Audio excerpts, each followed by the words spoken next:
There is basically no conflict in the world where Palantir is not the first call.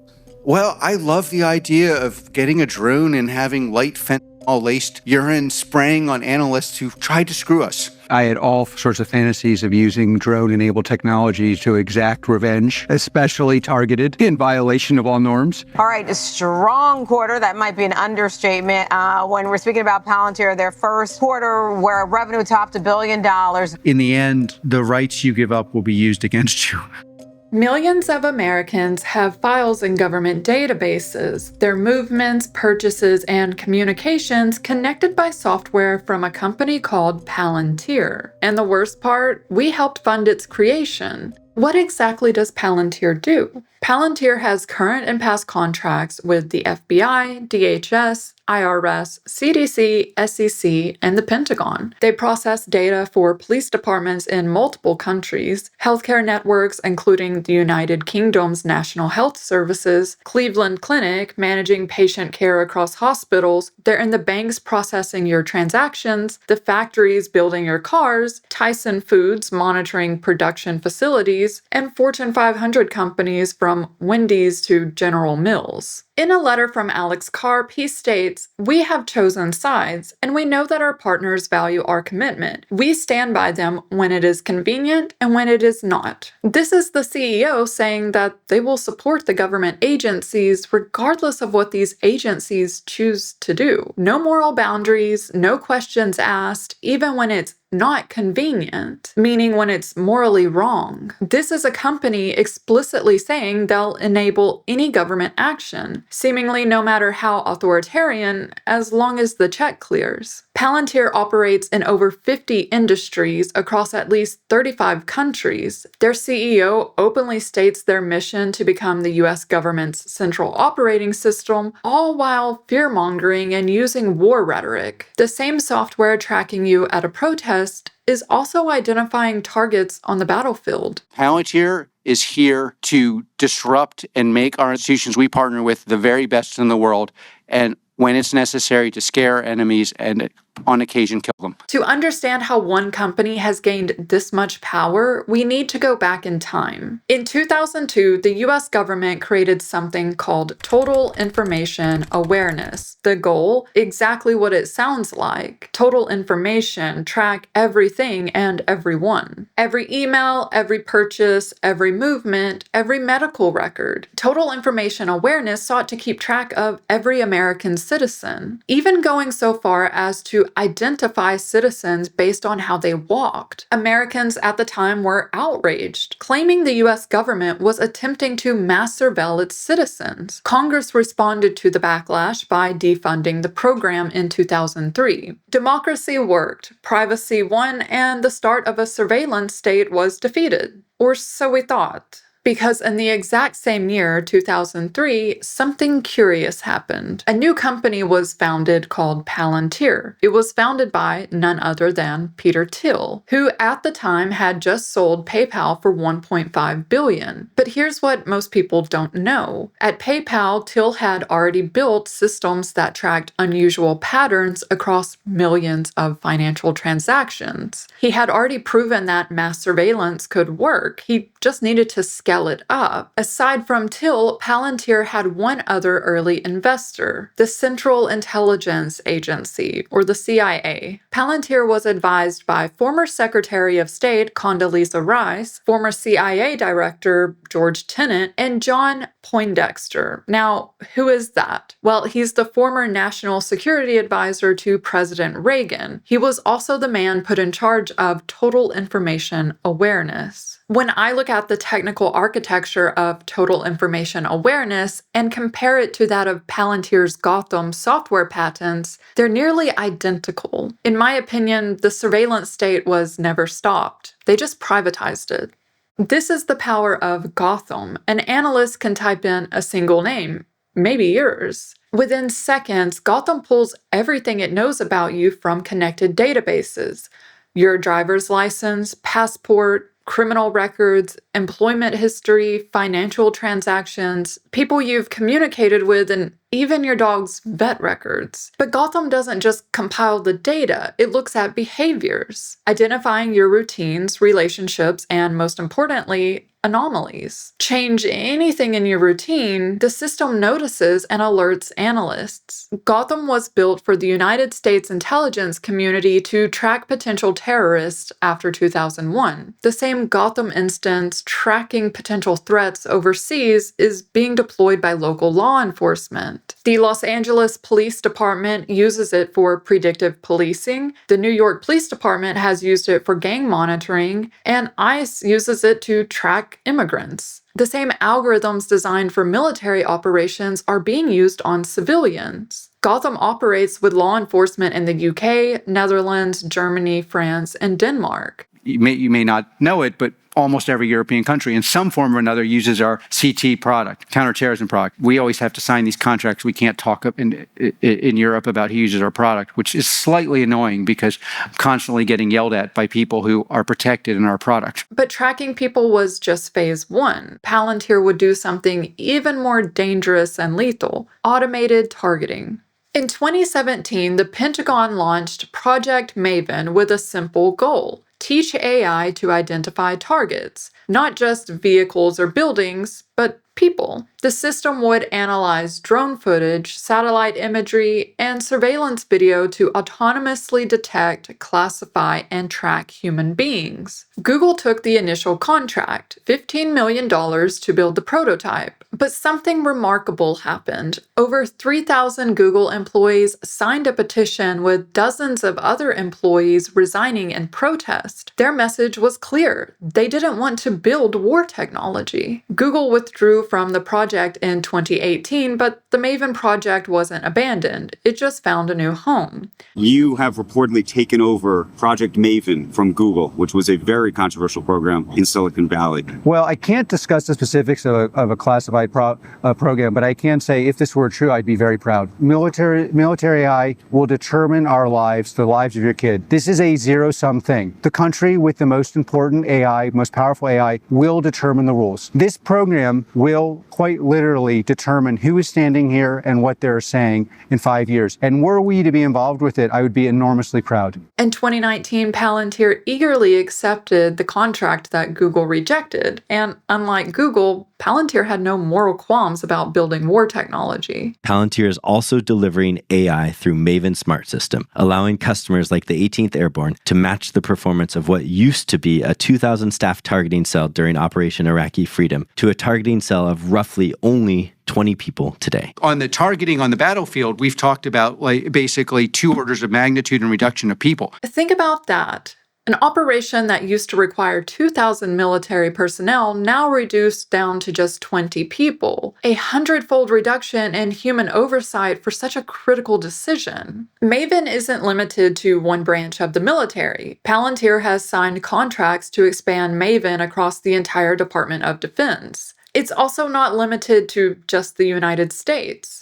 Earlier this year, NATO completed a deal to acquire Maven for all 32 NATO countries. Palantir is partnered with the Five Eyes, consisting of Canada, Australia, New Zealand, the US, and the UK. They have additional partnerships with coalition partners. We are seeing rapid expansion and very significant demand for Maven, both in America and outside of America, as all part of our core mission to provide an unfair advantage to the noble warriors of the West. But here's the scam that Palantir has perfected. When Palantir and the US government work together to build some type of software, the US government is paying Palantir with taxpayer money. Effectively, we've funded the creation of the software that Palantir owns. They own the patents on the software. That also means in order for the US government to be able to use said software, they have to pay a licensing fee. Us taxpayers fund the US government doing a second contract to be able to use the software that we already funded and Palantir owns. Palantir then takes the software and sells it to other governments, profiting off of our money, basically. It's the perfect scam.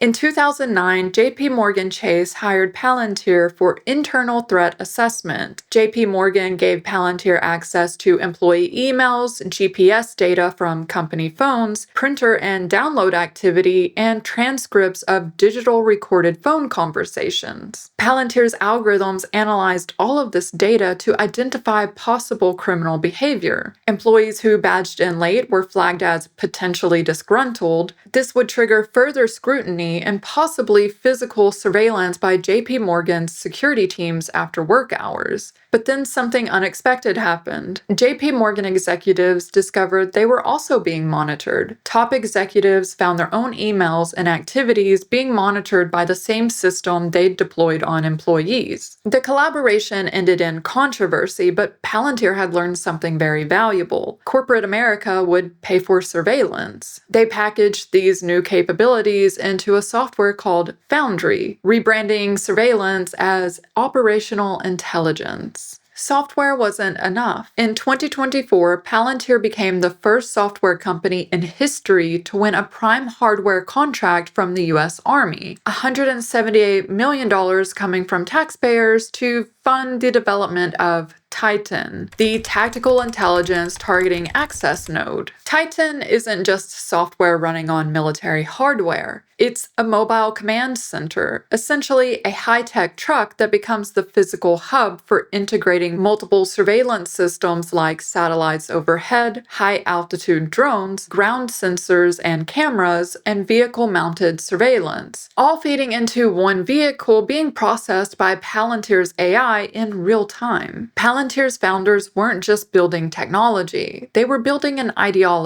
At the dawn of World War II, we didn't have a defense industrial base, we had an American industrial base. Chrysler made missiles, and General Mills wasn't just a cereal company. This is also what our future must look like. It is clear that the nation must reindustrialize and mobilize at warp speed to win. This platform will transform production in the value chains that power our kill chains. Palantir wants to redirect civilian manufacturing to military production through software alone. What they're not understanding is the technical revolution now is so great, you got to get on the train because that train is leaving. You're being left behind. And by the way, I'm happy you're being left behind. Alex Karp, the CEO, doesn't hide his beliefs. If you've done something big and important, you're probably a good person. There was this famous professor, Ken Arrow. And if Ken Arrow said you were smart, you got tenure. It was because people knew Ken Arrow is smart. The institution he represents is the best in the world. There is no one like, honestly, the only thing like that currently in tech is a Palantir degree. If you work for Palantir, everyone knows you're good. Like when we went to school, the schools actually had credibility. The science was actually science. Karp also brags about how they can change human behavior, how American manufacturing workers can become Japanese workers by using the software to change their behaviors. One of the advantages of AI is that if you want to do manufacturing, say you want to do Japanese manufacturing in America, you're actually having to use Japanese methodologies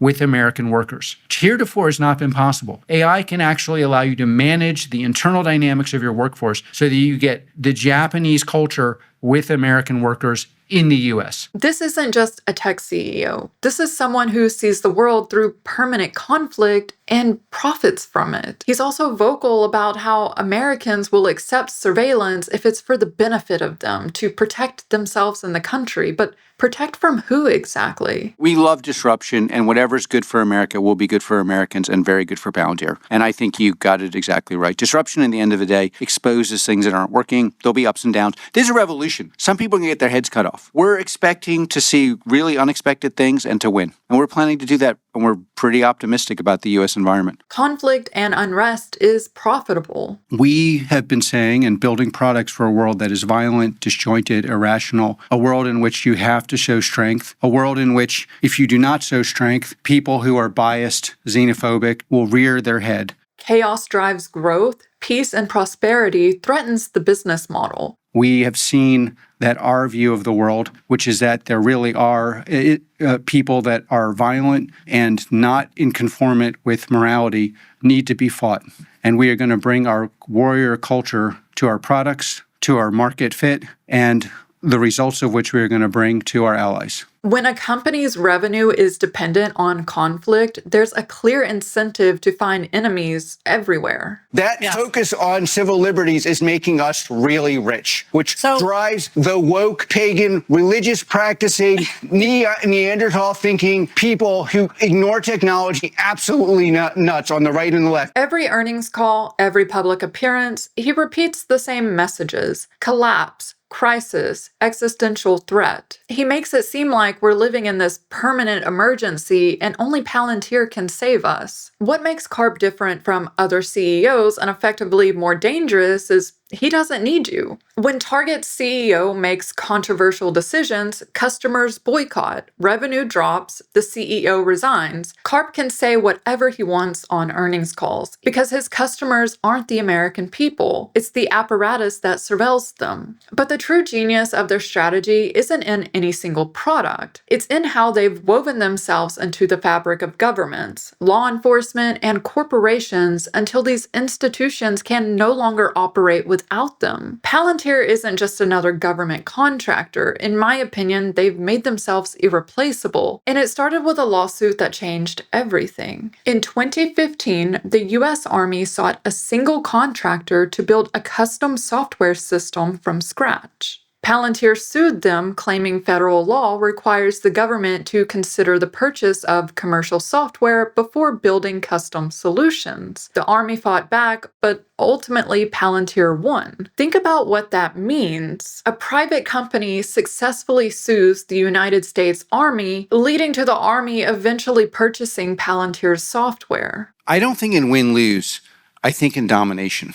I don't like this win-lose thing, because it kind of presupposes okay to lose. And I think domination is important because I think if it's just about money, if it's just about winning, if it's just about having prestige, for me, that's not enough to do that. That's not enough because that is just real, and it's super humiliating. Suing the government in hopes that they will eventually purchase their software was just step one. The evil genius of Palantir is how they deploy engineers. In Palantir contracts, they include what they call forward deployed engineers. These are Palantir engineers who embed themselves directly into agencies, in the Pentagon, the CIA, and even in combat zones. They don't just install software, they build custom solutions that only they understand. The knowledge of how it works stays with Palantir, and after a while, agencies become completely dependent on these solutions. What is the product we can build that will create the